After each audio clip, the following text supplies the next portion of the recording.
যত দিন যাচ্ছে ততই যেন আরো অলস হয়ে যাচ্ছি। না ভালো লাগে পড়তে, না ভালো লাগে খেলতে, সারাদিন শুধু এই মোবাইল নিয়েই শুয়ে শুয়ে দিন কাটে। সত্যি আর ভালো লাগছে না, কিন্তু কি বা করব, বদলাতে তো চাই, কিন্তু কোনো উপায় খুঁজে পাচ্ছি না। যদি আপনার সমস্যাটাও ঠিক এই একই হয়, তাহলে আজ এই ভিডিওটা আপনি শেষ অবধি দেখতে থাকুন। আশা করি আজ খুব সহজেই আপনি আপনার সমাধান পেয়ে যাবেন। আজ এই ভিডিওতে সবার প্রথমে আমি আপনার সাথে শেয়ার করব যে অলসতা আসলে ঠিক কি। এটা কি শুধুই মাত্র আমাদের মস্তিষ্কের কোনো ছলনা, নাকি এটা কোনো জিনগত ব্যাপার? তারপর আমি অলসতা দূর করার জন্য আপনার সাথে কিছু এরকম স্মার্ট আইডিয়া শেয়ার করব, যেগুলো অভ্যাস করা অত্যন্ত সোজা, কিন্তু সেগুলো অসম্ভব উপকারী। তো চলুন শুরু করা যাক। প্রথমেই বলি, অলসতা ঠিক কি। আমাদের পূর্বপুরুষরা যখন জঙ্গলে বসবাস করতেন, তখন তাদের কোনো নিশ্চয়তা ছিল না যে পরবর্তী খাবারটা তারা কোথায় আর ঠিক কোন সময় পাবেন, বা এরপর ঠিক কখন তার উপর কোনো জীবজন্তু আক্রমণ করতে চলেছে। তাই তারা অলসতাকে কাজে লাগিয়ে নিজেদের শক্তি সঞ্চয় করে রাখতেন, যাতে পরে দরকারের সময় তাদের শক্তির অভাব না পড়ে। এই কারণে তারা মোটামুটি 80% সময় অলসতার সঙ্গে এবং 20% সময় অ্যাক্টিভ থাকার চেষ্টা করতেন। তাদের থেকেই বিবর্তিত হয়ে আমরা তৈরি হয়েছি।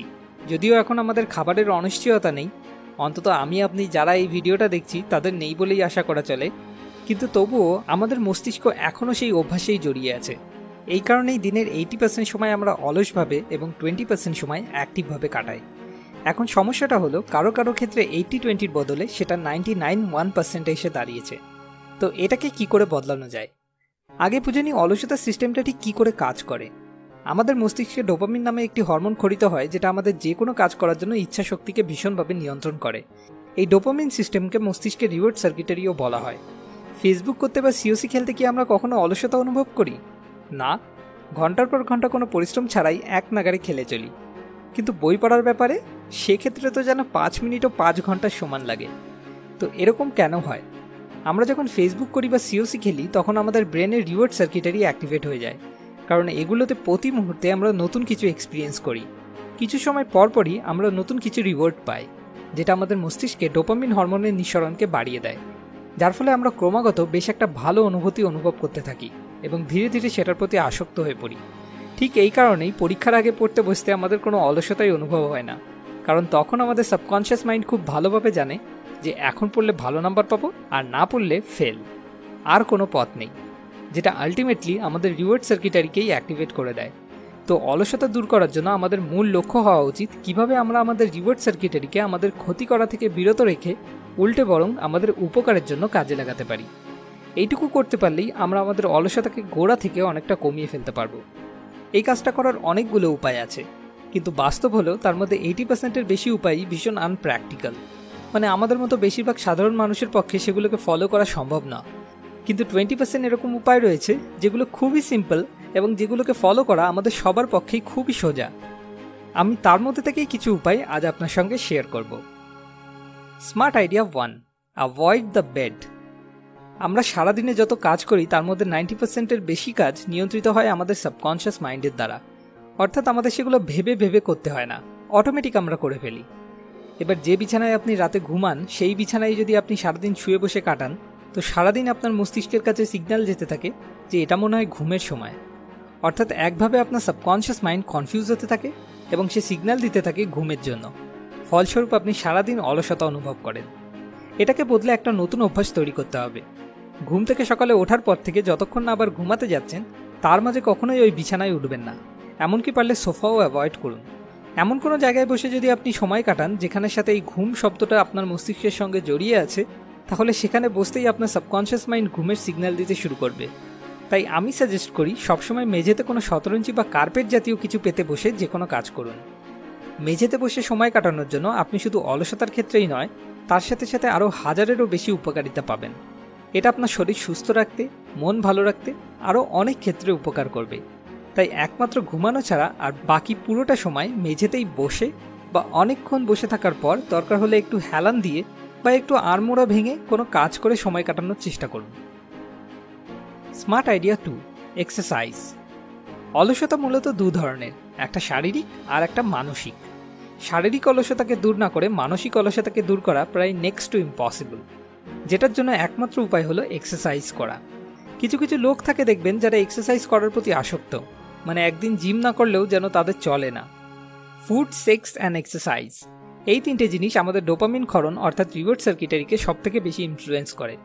যে নিজের সিস্টেমকে যে জিনিসটার সঙ্গে লিঙ্ক করে তোলে সে সেই জিনিসটাই তত বেশি উপভোগ করতে থাকে এবং ধীরে ধীরে সেটার প্রতি আসক্ত হয়ে পড়তে থাকে।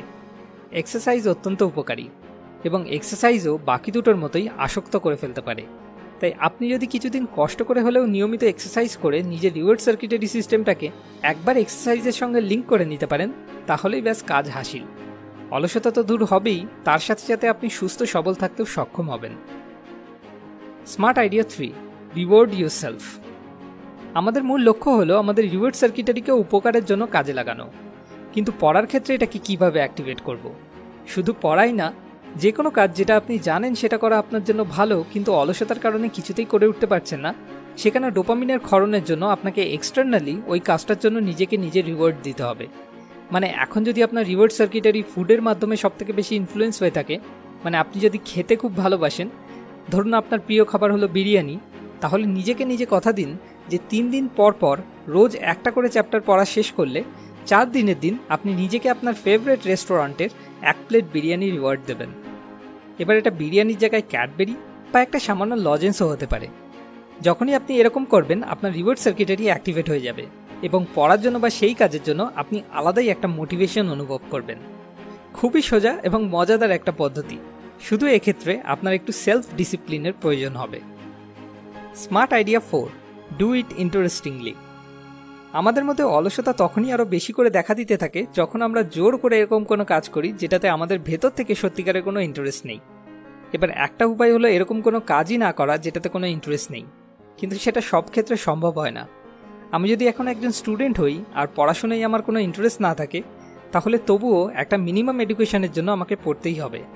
এরকম কিছু বিশেষ ক্ষেত্র থাকে যেখানে কাজটাকে ইগনোর করা সম্ভব হয় না, সেক্ষেত্রে আমাদের অন্য উপায় বার করতে হবে।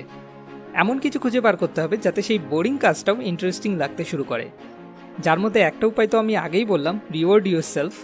আর একটা উপায় হলো ট্রাই ইট ডিফারেন্টলি। যেমন হতে পারে কারোর বই পড়তে ভালো লাগে না কিন্তু সে শুনতে ভালোবাসে, বা হতে পারে সে ভিডিও দেখতে ভালোবাসে, তাহলে সে সেই মতো কোনো একটা উপায় বার করে তার সেই পড়াটাকেই ইন্টারেস্টিং করে তুলতে পারে। যখন আমরা কোনো কাজ করতে ইন্টারেস্ট পাই তখন অলসতা সত্যি অনেকটা দূর হয়ে যায়। যেমন মহান কেউ একজন বলেছেন, everything is easy when you are crazy and nothing is easy when you are lazy. এই 4টে স্মার্ট আইডিয়ার মধ্যে যে কোনো একটা স্মার্ট আইডিয়াকে বেছে নিন যেটা আপনার কাছে সব থেকে সোজা, এবং আজ থেকেই সেটাকে ইমপ্লিমেন্ট করতে শুরু করুন। আর 1 সপ্তাহ পর আবার ফিরে এসে তখন আপনি সত্যি কোনো পরিবর্তন অনুভব করছেন কিনা সেটা আমাদেরকে কমেন্ট করে অবশ্যই জানান, কারণ আপনার ফিডব্যাকই আমাদের মোটিভেশন। এটাই আমাদের রিওয়ার্ড সার্কিটারিকে অ্যাক্টিভেট করে।